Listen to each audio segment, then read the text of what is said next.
بسم الله الرحمن الرحيم كسر هذا برنامج هردع أو شن قيبات كقبنان دون هدو إله إدمو دوكومنتري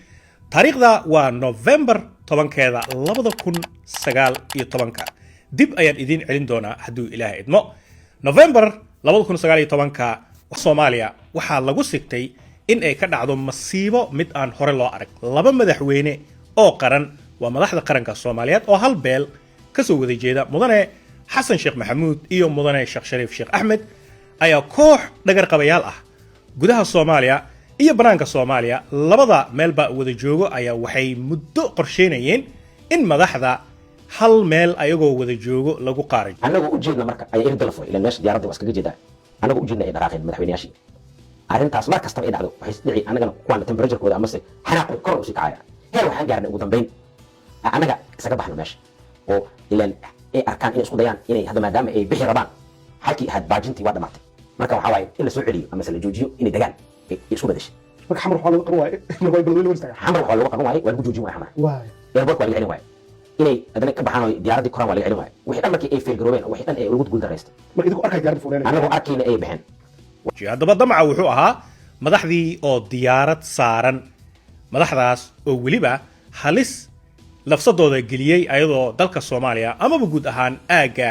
Hirshabeelle amaba beledweyne ay ka dhacday fatahaad aad u balaaran haddaba ayadoo madaxdii qaranka ay ku mashquulsan yihiin sidii ummadooda ay uga garab geli lahaayeen fatahaadaha balaaran ay haystay ayaa sidoo kale dhagar qabayaal aad iyo aad uga xun ama qaab qabiilaysan u abaabulan ayagana damacooda uu ahaa madaxdii ku mashquulsaneed badbaadinta iyo wax u qabashada dadka fatahaada ay sameeyeen in la dilo ayaga oo diyaarad saaran nalalka loo dansado haddaba qorshaha dilka madaxda qaranka ee Soomaaliyeed mudane xasan sheekh maxamuud iyo sheekh shariif sheekh axmed ayaa waxaa laga maleegay qol ku yaala dhismo ku sii dhex yaala xalane ummadda Soomaaliyeed magaca xalane ama ereyga xalane marka ay maqlaan isla markii waxa ku soo dhaco halig iyo maleegid dhibaatooyin aad u balaaran oo dalka Soomaaliya ka jiro haddaba bisha November waxa qolkaas ku jiray dhagar qabayaal qaabka ay u galeen iyo intaasoo dhan waxaa nooga sheekeen doono mid ka mid ah dhagar qabayaasha la socday dadka ayagu qorshaha u ahaa inay dilaan madaxda qaranka Soomaaliya tagnay maxalanihi ayaan tagnay qol conference room ayaan galnay qolkii la soo fariistay tiimkii weli sabuuradii tagay weli qaababkay ka hadlayaan ay ku kansali lahaayeen weli dadaal ay wadaan documentary-gan waxa uu ku saabsan yahay cadeen ayadoo banaanka iskeentay oo ninka hadda arkayseen uu noo bayaamin doono qaabka uu uga lug lahaa iyo qaabka Mareykanku uga tagay iyo lacagtii tirada badneed ee Mareykanka laga qaaday dalka Soomaaliya la geeyay iyo qorshaha madaxda qaranka Soomaaliya oo lagu ugaarsanayo eelaboorka loogana daba tagay meel alaala ilaa xitaa diyaaradda ay ka koraan kadibna markii diyaaradooda ay kacday xalane qol ka mid ah oo loogu magac daray qolka dagaalka ayaa la galay si loogu dabaaldego diyaaradda madaxda qaranka Soomaaliyeed oo hawada ku jirtay oo qorshaha u ahaa in la soo rido ilaahay ma uusan dhihin haddaba barnaamijkan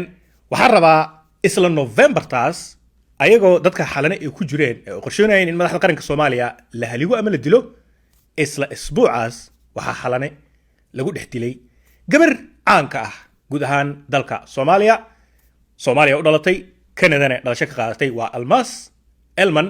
oo uu dhalay ninkii aadka u weynaa ee Soomaaliya ay wada garanaysay waa Elman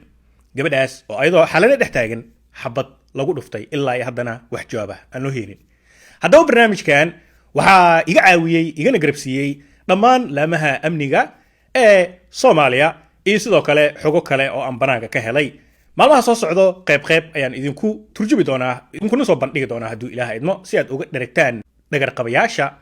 damacooda uu ahaa in ay dilaan madaxda qaranka Soomaaliya haddaba waa documentary aad u xiiso badan oo dabcan aad ka heli doontaan sheekooyin aad iyo aad u xiiso badan iyo haligtii dhacday maanta Soomaaliya waxaa laga yaabaa in isla dhagar qabayaal kuwa hadda joogo oo aanan weli loo qabanin kiiskii hore laga yaabo in ay sidoo kale ku lug leeyihiin halis kale oo loo maleego madaxda qaranka